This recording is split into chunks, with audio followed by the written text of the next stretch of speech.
ನಮಸ್ತೆ.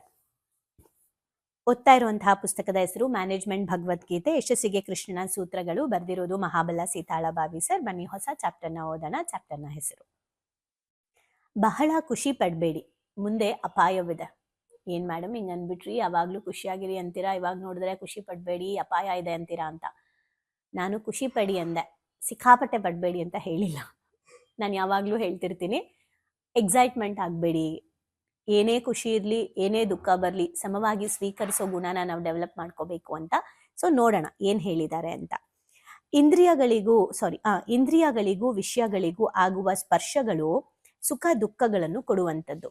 ನಮ್ಮ ಇಂದ್ರಿಯಗಳು, ಓಕೆ, ನಮ್ಮ ಇಂದ್ರಿಯಗಳು ಏನಿದೆ, ಕಣ್ಣು, ಮೂಗು, ನಾಲ್ಗೆ, ಕಿವಿ, ಚರ್ಮ, ಇವೆಲ್ಲ ಪಂಚೇಂದ್ರಿಯಗಳು, ಇವಕ್ಕೆ ಯಾವುದು ಖುಷಿ ಕೊಡುತ್ತಲ್ಲ ಅದೆಲ್ಲವನ್ನು ಮನಸ್ಸು ಪದೇ ಪದೇ ಬಯಸುತ್ತೆ. ಯಾಕಂದ್ರೆ ಅವೆಲ್ಲ ಸುಖ ಪಡುತ್ತೆ. ಅಂದ್ರೆ ಸುಖ ಆಗಿರ್ಬೋದು, ದುಃಖ ಆಗಿರ್ಬೋದು. ಕಣ್ಣಲ್ಲಿ ದುಃಖ ನೋಡ್ತೀನಿ, ಸಂತೋಷ ನೋಡ್ತೀನಿ, ಆಯ್ತಾ. ವಾಸನೆ ಕೂಡ ಅನುಭವಿಸ್ತೀನಿ, ಸುವಾಸನೆ ಕೂಡ ನಾನು ಮೂಗಿಂದ ತಗೊಳ್ತೀನಿ. ಇಷ್ಟವಾಗಿಲ್ದೇ ಇರುವಂತ ಟೇಸ್ಟು ನೋಡ್ತೀನಿ, ರುಚಿಯಾಗಿರೋ ಟೇಸ್ಟು ನೋಡ್ತೀನಿ. ಇಷ್ಟ ಆಗದೆ ಇರುವಂತಹ ಹರ್ಟ್ ಟಚ್ ಕೂಡ ಇರುತ್ತೆ, ಬ್ಯಾಡ್ ಟಚ್, ಗುಡ್ ಟಚ್ ಕೂಡ ಇರುತ್ತೆ. ಒಟ್ನಲ್ಲಿ ಇಂದ್ರಿಯಗಳಿಗೆ ಕೆಟ್ಟದ್ ಯಾವುದು ಒಳ್ಳೇದ್ ಯಾವುದು ಅನ್ನೋದು ಗೊತ್ತಾಗುತ್ತೆ. ಓಕೆ, ಸೊ ಅದು ಕಾಮನ್. ಅಂದ್ರೆ ಅದಕ್ಕೆ ಬರುವಂತಹ ಸುಖ ದುಃಖಗಳು ಇಂದ್ರಿಯಗಳು ತಗೊಳ್ಳುತ್ತೆ, ಅದನ್ನ ಅದಕ್ಕೆ ಆಗುತ್ತೆ. ಓಕೆ, ಅದು ಅಂತಹ ಸ್ವಭಾವವನ್ನ ಹೊಂದಿದೆ.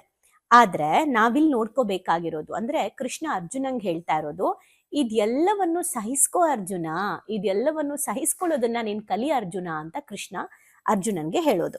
ಯಾವ ಸಮಸ್ಯೆಯೂ ಶಾಶ್ವತವಲ್ಲ, ಯಾವ ಸೌಕರ್ಯವೂ ಶಾಶ್ವತವಲ್ಲ, ಯಾವ ಸಮಸ್ಯೆನೂ ಶಾಶ್ವತ ಅಲ್ಲ, ಯಾವ ಕಂಫರ್ಟಬಲ್ ಕೂಡ. ಇವತ್ತು ಫಾರ್ ಎಕ್ಸಾಂಪಲ್ ಕೆಲವ್ರಿಗೆ ಅನ್ಸ್ಬೋದು, ನಾನು ತುಂಬಾ ಚೆನ್ನಾಗಿ ಫಿಟ್ ಆಗಿದ್ದೀನಿ, ನನ್ನ ಸೌಂದರ್ಯ ತುಂಬಾ ಚೆನ್ನಾಗಿದೆ ಅಂತ.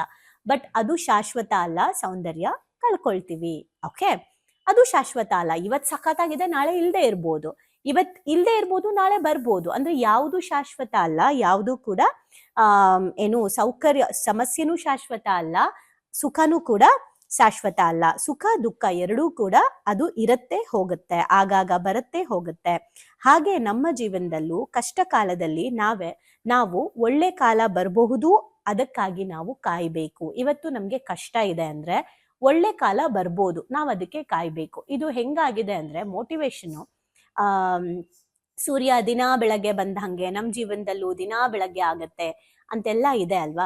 ಪ್ರಕೃತಿ ಒಳ್ಳೆ ಕೆಲ್ಸಗಳು ಅದು ಮಾಡೋ ಟೈಮಲ್ಲಿ ಮಾಡ್ಬೇಕಾಗಿರೋ ರೀತಿ ಮಾಡ್ತಾನೆ ಇದೆ. ಆದ್ರೆ ನಾವುಗಳು ಪ್ರಕೃತಿಗೆ ತಕ್ಕಂತೆ ಸ್ಪಂದಿಸ್ತಾ ಇಲ್ಲ. ಅದಕ್ಕೋಸ್ಕರ ನಮ್ ಲೈಫಲ್ಲಿ ನಾವು ಸಫರ್ ಆಗ್ತಾ ಇದ್ದೀವಿ. ಎಷ್ಟೊಂದ್ ಜನ ನಾನು ಇತ್ತೀಚೆಗೆ ಇನ್ಸ್ಟಾಗ್ರಾಮ್ ಅಲ್ಲಿ ರೀಲ್ಸ್ ಮಾಡಿ ಹಾಕ್ತಾ ಇದ್ದೀನಿ, ಚಿಕ್ಕ ಚಿಕ್ಕ ಶಾರ್ಟ್ಸ್ ವಿಡಿಯೋಸ್ಗಳನ್ನ ಹಾಕ್ತಾ ಇದ್ದೀನಿ. ನೋಡಿದೀರಾ ಅನ್ಕೊಳ್ತೀನಿ, ಚೆನ್ನಾಗಿ ಬರ್ತಾ ಇದೆಯಾ ಅಂತ ಒಂದು ತಿಳಿಸ್ಬಿಡಿ. ಸೊ ನೀವು ಇನ್ಸ್ಟಾಗ್ರಾಮ್ ಅಲ್ಲಿ ಮೆಸೇಜ್ ಮಾಡಿ ಅದಕ್ಕೆ, ಬಿಕಾಸ್ ಇವನ್ ಯೂಟ್ಯೂಬ್ ಅಲ್ಲೂ ಕೂಡ ಶಾರ್ಟ್ಸ್ನ ರಿಲೀಸ್ ಮಾಡ್ತೀವಿ. ಸೊ ಅದರಲ್ಲಿ ತುಂಬಾ ಜನ ಮೆಸೇಜ್ ಹಾಕ್ತಾರೆ, ಮ್ಯಾಮ್ ಇದು ಅವ್ರ ಕಡೆಯಿಂದನೂ ಆಗ್ಬೇಕು, ಇವ್ರ ಕಡೆಯಿಂದನೂ ಆಗ್ಬೇಕು, ಅವ್ರು ಮಾಡಿದ್ರೆ ನಮ್ಗೆ ಒಳ್ಳೇದು, ನಾವೇ ಮಾಡಕ್ಕಾಗಲ್ಲ, ಆಮೇಲೆ ಜೀವನ ಸಾಕಾಗ್ಬಿಟ್ಟಿದೆ, ನಾವು ಕಷ್ಟ ಅನುಭವಿಸ್ತಾ ಇದೀವಿ ಅಂತೆಲ್ಲ ಹಾಕ್ತಾ ಇರ್ತಾರೆ ಕೆಲವ್ರು. ನಾನು ಅನ್ಕೊಳ್ತೀನಿ ಮೇ ಬಿ ಅವರೆಲ್ಲ ನಮ್ಮ ಪುಸ್ತಕದ ಪರಿವರ್ತನೆ ಫುಲ್ ನೋಡ್ತಾ ಇದ್ದಾರಾ ಅಂತ. ಸೊ ನಮ್ಮ ಕ್ಲಾಸಲ್ಲಿ ಇಲ್ದೇ ಇರೋರು ನಾರ್ಮಲಿ ಆ ತರ ಹಾಕ್ತಾರೆ ಅನ್ನೋದು ನಂಗೆ ನಿಜವಾಗ್ಲೂ ಗೊತ್ತು. ಅದು ಬಿಟ್ರೆ ಇನ್ನು ಪುಸ್ತಕದ ಪರಿವರ್ತನೆನೂ ನೋಡ್ತಾ ಇಲ್ಲ ಅಂದ್ರೆ ಮೇ ಬಿ ಹಾಕೋ ಚಾನ್ಸಸ್ ಇರುತ್ತೆ ಅಂತ. ಈ ದೊಡ್ಡ ವಿಡಿಯೋ ನೋಡೋರೆ ಬೇರೆಯವರು, ಶಾರ್ಟ್ಸ್ ನೋಡೋರೆ ಬೇರೆಯವರು, ಬಟ್ ಎರಡೂ ನೋಡ್ಬೇಕು ನಾಲೆಜ್ಗೋಸ್ಕರ, ಆಯ್ತಾ. ಸೊ ಅಂದ್ರೆ ನಾವು ಈ ಕಷ್ಟನೇ ಅನ್ಭವಿಸ್ತಿದೀವಿ ಮೇಡಮ್ ಅನ್ಕೊಂಡು ಅದು ಪರಿಹಾರ ಆಗತ್ತೆ ಅಂದ್ರೂ ನಾವೇ ಒಪ್ಪಲ್ಲ. ಅದು ಆಗದೆ ಇರೋ ಹಾಗೆ ನಾವೇ ಡಿಸೈಡ್ ಮಾಡ್ಬಿಟ್ಟಿರ್ತೀವಿ, ಅಯ್ಯೋ ನೋಡಿ ಸಾಕಾಗಿದೆ ಅಂತ.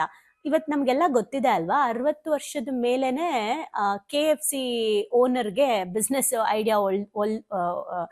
ಐಡಿಯಾ ಬಂದು ಇವತ್ತು ಅವರು KFC ದೊಡ್ಡ ಕಂಪ್ನಿ ಸ್ಟಾರ್ಟ್ ಮಾಡಿರೋದು.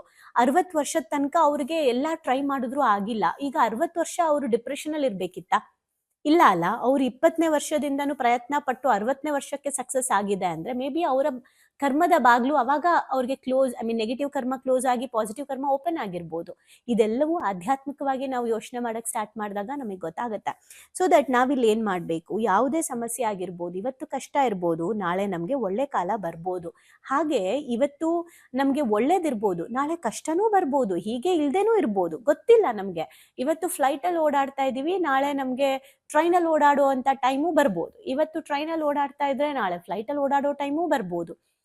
ಎಲ್ಲವೂ ಕೂಡ ಇವತ್ತು ಹೆಲ್ದಿ ಆಗಿದ್ರೆ ನಾಳೆ ಹೆಲ್ದಿಯಾಗಿ ಇಲ್ಲದೆ ಇರೋ ಟೈಮು ಬರ್ಬೋದು. ಆದ್ರೆ ಅವ್ ಎಲ್ಲವನ್ನು ಸಮವಾಗಿ ಸ್ವೀಕರಿಸುವಂತಹ ಗುಣ ನಮ್ಮಲ್ಲಿ ಇರಬೇಕು. ಹಾಗೇನೆ ಇವತ್ತು ನಾವು ಯಾವುದೇ ಸ್ಥಿತಿಗೂ ಕೂಡ ಸದಾ ಸಿದ್ಧವಾಗಿರ್ಬೇಕು. ನಾನು ಹೇಳ್ತಿರ್ತೀನಿ ಗೊತ್ತಾ, ಸ್ಕೌಟ್ ಅಂಡ್ ಗೈಡ್ಸ್ ಅಲ್ಲಿ ನನ್ಗೆ ನೋಡಿ ಸ್ಕೂಲಲ್ಲಿ ಸ್ಕೌಟ್ ಅಂಡ್ ಗೈಡ್ಸ್ ಅಲ್ಲಿ ಕೇಳ್ದಂತ ಒಂದು ಪದ ಇವತ್ತು ನನ್ನ ಲೈಫಲ್ಲಿ ನಾನು ಅದನ್ನ ಇಂಪ್ಲಿಮೆಂಟ್ ಮಾಡ್ಕೊಂಡಿದ್ದೀನಿ. ಅದೇನಂದ್ರೆ ಬಿ ಪ್ರಿಪೇರ್ಡ್ ಅಂತ. ಯಾವಾಗಲೂ ಸಿದ್ಧವಾಗಿರಿ.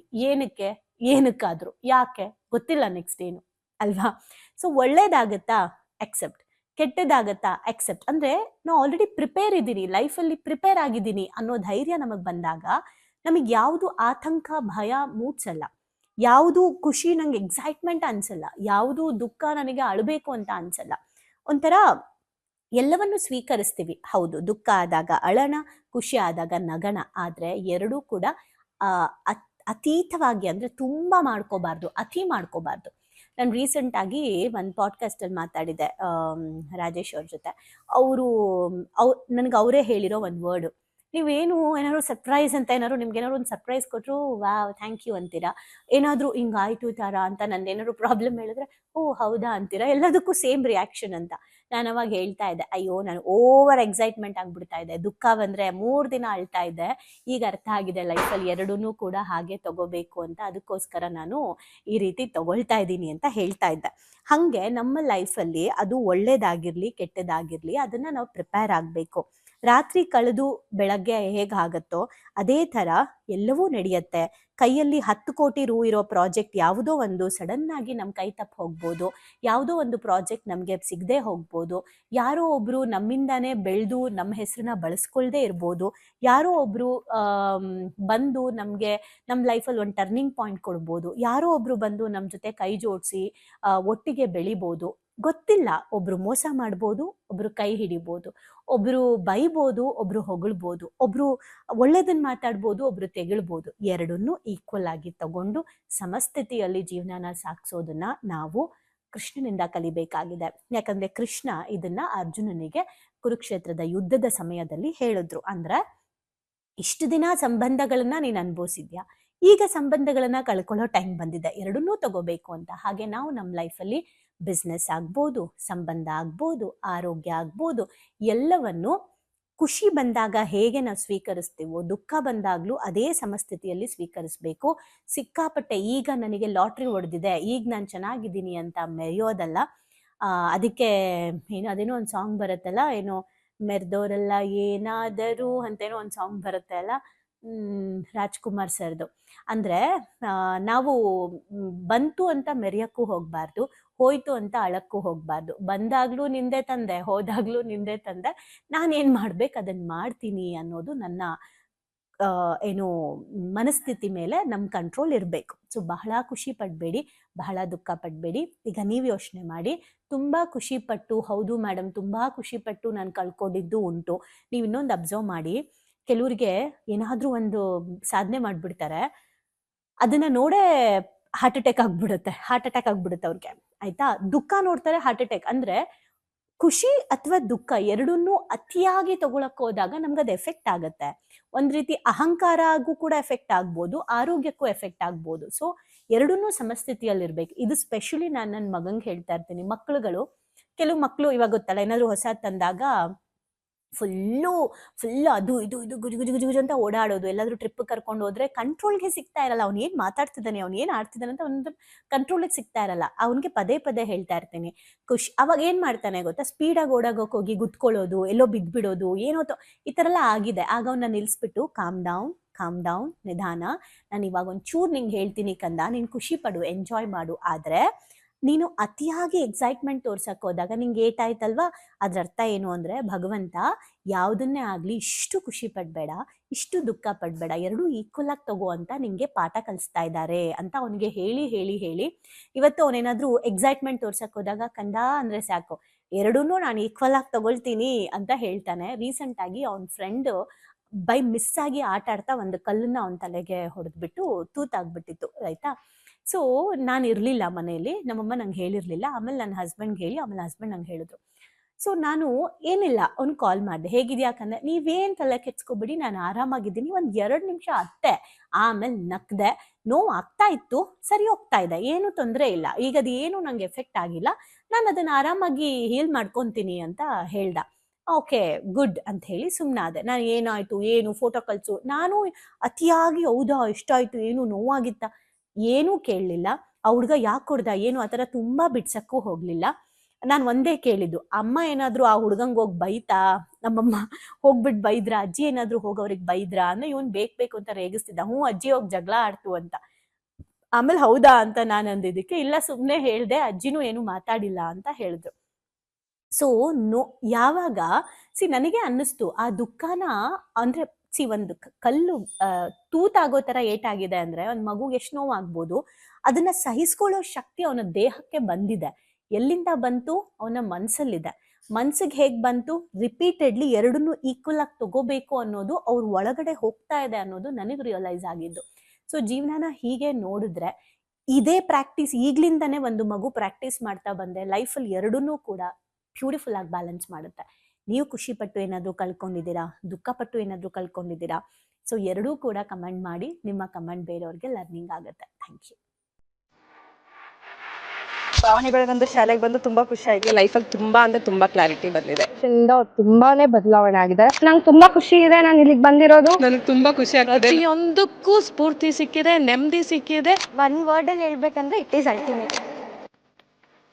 ಲೈಫ್ ತುಂಬ ಕಾಂಪ್ಲಿಕೇಟ್ ಅಂದ್ಕೊಂಡಿದ್ದೆ, ಬಟ್ ಈ ಕ್ಲಾಸಿಗೆ ಸೇರಿದ್ಮೇಲೆ ತುಂಬ ಈಸಿಯಾಗಿ ಅರ್ಥಪೂರ್ಣವಾಗಿ ಹೇಗೆ ಜೀವಿಸ್ಬೇಕು ಅನ್ನೋದು ಗೊತ್ತಾಯ್ತು. ಆಕ್ಚುಲ್ ಆಗಿ ನಂಗೆ ತುಂಬಾ ಖುಷಿ ಇದೆ ನಾನು ಇಲ್ಲಿಗೆ ಬಂದಿರೋದು. ಈ ಒಂದು ವರ್ಕ್ಶಾಪ್ ಬಂದಿರೋ ಉದ್ದೇಶ ಅಂದರೆ ತಾರಾ ಮೇಡಮು ಏನೇ ಕೊಟ್ಟರು ಒಂದು ಅದ್ಭುತವಾಗಿ ಸ್ಪೆಷಲ್ ಆಗಿ ಕೊಡ್ತಾರೆ ಅನ್ನೋ ನಂಬಿಕೆ ಇದೆ. ಈ ಒಂದು ವರ್ಕ್ಶಾಪಲ್ಲಿ ಇನ್ನೂ ಅದ್ಭುತವಾಗಿ ಸಿಗ್ತದೆ ಅಂತ ನಂಬ್ಕೊಂಡು ಬಂದಿದ್ದೀನಿ. ಖಂಡಿತ ಆಗುತ್ತೆ. ಡೈಲಿ ಹೊಸ ಹೊಸ ಟಾಪಿಕ್ ನಾವು ಡೈಲಿ ವೇಟ್ ಮಾಡ್ತಾ ಇರ್ತೀವಿ, ಇವತ್ತೇನು ಹೇಳ್ಕೊಡ್ತಾರೆ, ನಾಳೆ ಏನು ಹೇಳ್ಕೊಡ್ತಾರೆ ಅಂತೇಳಿ. ನಾನು ಎಲ್ಲರಿಗೂ ಹೇಳೋದಷ್ಟೇ, ಅವ್ರು ಕೊಡೋ ಎಲ್ಲ ಟಾಸ್ಕ್ನು ಚೆನ್ನಾಗಿ ಫಾಲೋ ಅಪ್ ಮಾಡಿದರೆ ನಿಮ್ಮ ಜೀವನ ಇನ್ನೂ ತುಂಬ ಚೆನ್ನಾಗಿರುತ್ತೆ. ಎಜುಕೇಶನ್ ಬಂದ್ಮೇಲೆ ನನ್ನ ಲೈಫ್ ಸೇವ್ ಆಯ್ತು ಅಂತಾನೆ ಹೇಳ್ಬೋದು. ಸೊ ಬಹಳನೇ ಖುಷಿ ಇದೆ. ನಮ್ಮನ್ನ ನಾವು ಟ್ರಾನ್ಸ್ಫಾರ್ಮ್ ಮಾಡ್ಕೊಂಡು ಈ ಹ್ಯಾಬಿಟ್ಸ್ ಎಲ್ಲ ನಾವು ಇನ್ಸ್ಟಾಲ್ ಮಾಡ್ಕೊಂಡ್ರೆ ನಮ್ಮ ಲೈಫ್ ಖಂಡಿತವಾಗ್ಲೂ ಸಕ್ಸಸ್ಫುಲ್ ಆಗುತ್ತೆ ಅಂತ ಅಂದ್ಬಿಟ್ಟು. ಸೊ ನಿಮ್ಮ ಲೈಫ್ ಚೇಂಜಿಂಗ್ ಟ್ರಾನ್ಸ್ಫಾರ್ಮೇಶನ್ ಅಂತ ಅಂದ್ರೆ ಇದಕ್ಕೆ ಎಮೋಜಿಮ್ is the most and main ಕಾರಣ ಅಂತಾನೆ ಹೇಳ್ತೀನಿ. ಎಕ್ಸ್ಪ್ರೆಸ್ ಮಾಡ್ಬೇಕಂದ್ರೆ ಒಂದು ವರ್ಡ್ ಅದು ಭಾಳ ಚಿಕ್ಕದಾಗತ್ತೆ. ಅದು ಏನಂತಂದ್ರೆ ಥ್ಯಾಂಕ್ ಯು ಅನ್ನೋಂಥ ವರ್ಡ್ ಮಾತ್ರ ನಾನು ಎಕ್ಸ್ಪ್ರೆಸ್ ಮಾಡ್ಬೋದು.